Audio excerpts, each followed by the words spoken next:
আসসালামু আলাইকুম। জোট ভাঙল, চরমোনাই জামাত, কার লাভ কার ক্ষতি? একটা জোট করতে অনেক ত্যাগ স্বীকার করতে হয় এবং একটা জোটের কিছু লক্ষ্য উদ্দেশ্য থাকে। লক্ষ্য উদ্দেশ্য হাসিল করতে হয় যৌথভাবে, সমন্বিতভাবে এই কাজটা করতে হয়। গত 1 বছরের মতো জামাত চরমোনাইর নেতৃত্বে ইসলামী 8 দলের একটা জোট গঠিত হয়েছে। এতে দেশবাসী একটা আশাবাদী হয়েছে, যারা ইসলামী রাজনীতি পছন্দ করেন তারা খুবই খুশি হয়েছেন যে ভবিষ্যতে ইসলামী সরকার গঠনের একটা সম্ভাবনা তৈরি হয়েছে, যেহেতু বাংলাদেশের বড় দুইটা রাজনৈতিক দলের নেতৃত্বে, ইসলামী রাজনীতিক দলের নেতৃত্বে একটা ইসলামী জোট গঠিত হয়েছে। তখন 8 দলীয় জোট ছিল। এটা বেশ আশাবাদী হয়েছে। আলেমোলামারা সবাই আশাবাদী হয়েছে যে বহু বছর পর আলেমোলামারা সবাই একত্রিত হয়েছে, যেহেতু দেশের বৃহত্তর 8টা ইসলামী দলই এখানে ছিল। জামাত চরমোনাই পীরের নেতৃত্বাধীন যে জোটটা হয়েছিল, পরবর্তী সময়ে এটা 11 দলীয় জোট হয়েছে। এখানে এখানে আমাদের দেশে আলেম ওলামাদের মাঝে বহু মতবাদে বিভক্ত, বহু ধারায় বিভক্ত, উপধারায় বিভক্ত। মানুষ আশা জাগছিল 5ই আগস্টের পর যে এইসব মত পার্থক্য দূর করে আলেম ওলামারা একত্রিত হয়ে সামনের রাজনীতি করবেন।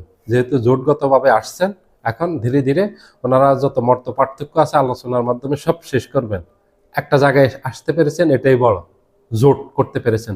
গত 54 বছরের ইতিহাসে আমাদের দেশের রাজনীতির ইতিহাস ঘাটলে দেখা যাবে যে কোনো রাজনৈতিক ইসলামী কোনো রাজনৈতিক দলের নেতৃত্বে কোনো জোট গঠিত হয়নি। এটাই সর্বপ্রথম জোট। জামাত চরমোনাই জোট যেটা করছে, এটা 54 বছরের ইতিহাসে প্রথম, তার আগে ঘটেনি। এই জন্য মানুষ অনেক আশাবাদী ছিল। আরো অনেকগুলি কারণে আশাবাদী ছিল এই জোটটার উপরে। আলেম ওলামারা ইসলামী সেন্টিমেন্টে যারা আছেন, পছন্দ করেন ইসলামী শাসন, ইসলামী কোনো রাজনৈতিক দলের মতাদর্শে বিশ্বাসী যারা আছেন, তারা খুশি হয়েছিলেন যে এবার ইসলামী দলগুলো একত্রিত হয়ে আগামী নির্বাচন করবে এবং একটা জনমত গঠিত হয়েছে। জামাতের নেতৃত্বাধীন এই জোট 9টা বিভাগীয় শহরে মহাসমাবেশ করছে, যেখানে তাদের নেতা কর্মী সমর্থকদের বাহিরে সাধারণ মানুষেরও ব্যাপক জনসম্পৃক্ততা ছিল। এটা হলো এই দলটার প্রতি মানুষের, এই জোটটার প্রতি মানুষের একটা আস্থা এসেছে, বিশ্বাস এসেছে এবং একটা জনপ্রিয়তা অর্জন করতে পেরেছে ওনারা সবাই। কারণ আমাদের দেশে 92% হলো মুসলমান। এখানে মানুষ যত যাই করুক, একজন চোরও যদি চুরি করে, একজন আলেমের সামনে আসলে উনি কিন্তু আলেমকে খুব সম্মান করেন। এটা হলো ধর্মের প্রতি অনুরাগের কারণে। আর চুরি করে ওটা হলো তার কয়েকটা সমস্যার কারণে। একটা হলো তার চারিত্রিক সমস্যা থাকতে পারে, ওটার জন্য চুরি করে। আর একটা হলো অভাবের জন্য করতে পারে, ওটা ভিন্ন কথা। কিন্তু একজন চোরও এই ধর্মের প্রতি অনুরাগী। আমাদের দেশের 92% মুসলমান। এখানে ধর্মানুরাগী মানুষ বেশি। ধর্মের প্রতি সবার একটা আবেগ, ভালোবাসা কাজ করে। এটা এই জন্য আশাবাদী ছিল সবাই যে এই জোটটা আগামী নির্বাচনে ক্ষমতায় যাবে। ব্যাপক জনসমর্থন দিয়েছিল মানুষ। কিন্তু শেষ পর্যন্ত চরমোনাই পীরের কারণে জোটটা টিকলো না, হতাশ হয়ে গেল সবাই। উনি জোট থেকে বেরিয়ে গেলেন।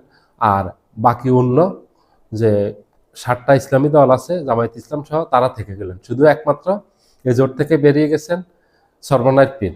তো এতে বোঝা যাচ্ছে যে এখানে চরমোনাই পীরের এই মাঝে সমস্যা বেশি। কারণ অন্যদের সমস্যা হলে অন্যরা বেরিয়ে যেতেন, অন্যরা যাননি। অন্যরা জামাত জোটে, এই জোটেই আছেন।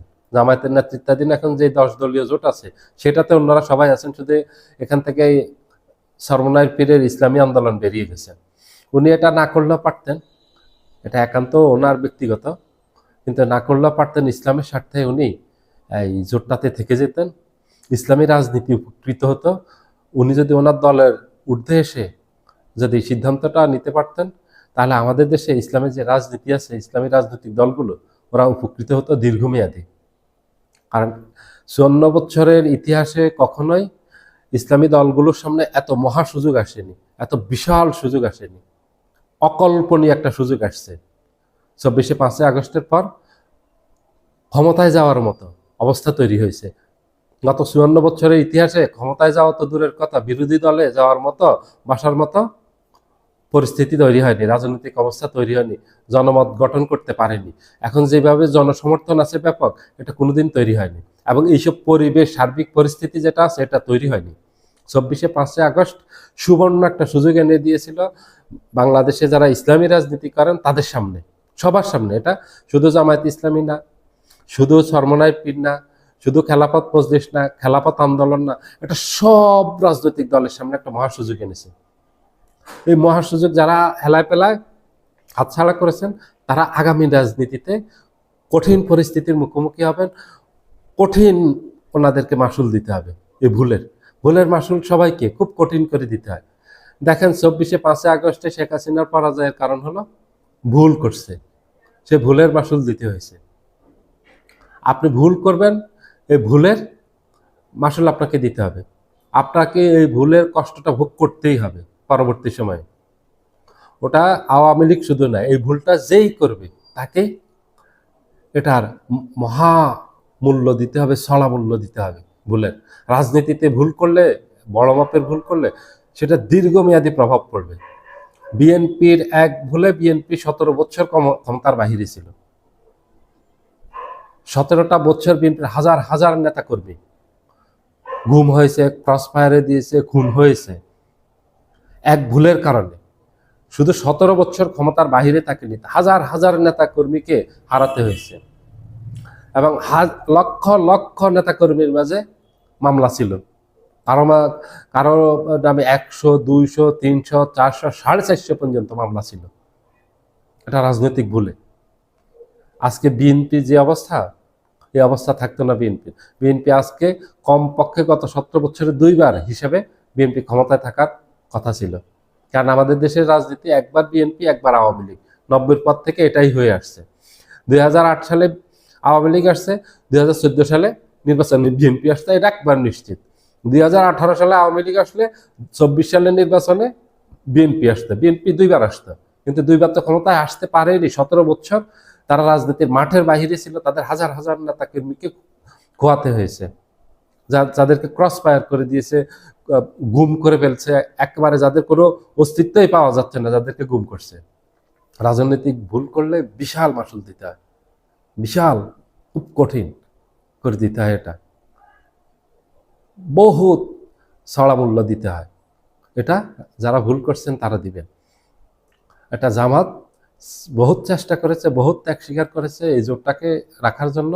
আপনারা জানেন অনেক চেষ্টা করছে, বারবার আলাপ আলোচনা চালিয়ে গেছে, শেষ পর্যন্ত অপেক্ষা করছে। কিন্তু চরমনায় যে ঠুনকো অজুহাতে বেরিয়ে গেছে, ওনারা এটা ঠিক করেননি। ওনারা এই জোটটাতে থাকলে খুবই ভালো হতো। এখন ওনারা বেরিয়ে যাওয়াতে যে বিশাল ক্ষতি হয়েছে সেটা না, থাকলে ভালো হতো, থাকলে প্লাস পয়েন্ট, আর না থাকলে সমান সমান। এখানে মাইনাস না, এখানে জামাতের ভোট কোনো চরমনায় নিতে পারবে না, অথবা ইসলামী আন্দোলন অথবা খেলাফত মজলিসের ভোট কোনো চরমনায় নিতে পারবে না। যার যার ভোট তার বাক্সে থাকবে। সে ছিল এক বাক্সে আসুক, সবাই আসুক, আসলে সবচেয়ে বেশি উপকৃত হবে ইসলামী দলগুলো। এটা দীর্ঘমেয়াদী একটা প্রভাব থাকতো এবং ধাপে ধাপে ইসলামী এই রাজনীতির দলগুলো আপনার ক্ষমতা দীর্ঘায়িত করতে পারত।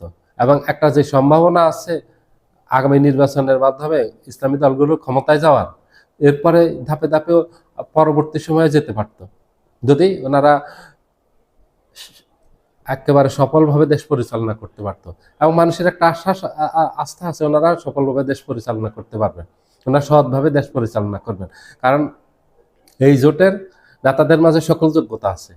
অনেকে বলবেন প্রধানমন্ত্রী কে হবে, অনেকে বিতর্ক তুলবেন অর্থমন্ত্রী কে হবে, পররাষ্ট্রমন্ত্রী কে হবে, পররাষ্ট্রনীতি কি হবে, সব এগুলি তাদের পরিকল্পনা আছে। জামাতের যেসব মেধাবী মানুষ আছে, এরকম কয়েকটা সরকার পরিচালনা করার মতো অ্যাবিলিটি তাদের আছে, সেই শিক্ষাগত যোগ্যতা আছে, সেই মেধা আছে, সেই ত্যাগ আছে, কথায় সকল ধরনের যোগ্যতা আছে, সেই দেশপ্রেম আছে, সততা আছে। একেবারে একটা দেশ পরিচালনার জন্য যত যোগ্যতার প্রয়োজন সব যোগ্যতা আছে জামাতের নেতা কর্মীদের মাঝে। আর অন্য 8 দলের কথা বললামই না, বাদই দিলাম। তো ওগুলি কোনো সমস্যা হতো না। এখন যে খুব বড় সমস্যা হবে সেটা না। এখন এই জোট ইনশাআল্লাহ ভালো করবে, এখন যারা আছে তারা ভালো করবে। কিন্তু ক্ষতি হলো ইসলামী রাজনীতির, ক্ষতি হলো দেশের। যদি থাকতো একসাথে তাহলে দেশবাসী সুশাসন পেত। 24 আগস্টের পর মানুষ নতুন রাজনৈতিক বন্দোবস্ত চেয়েছিল যে সেটা ইসলামী এই দলগুলোর এই জোটটার মাধ্যমে নতুন একটা বন্দোবস্ত আসবে, নতুন রাজনীতি আসবে, সেখানে একটুখানি হুঁচট খেল, এই আর কিছু না, এটাতে বেশি কিছু না।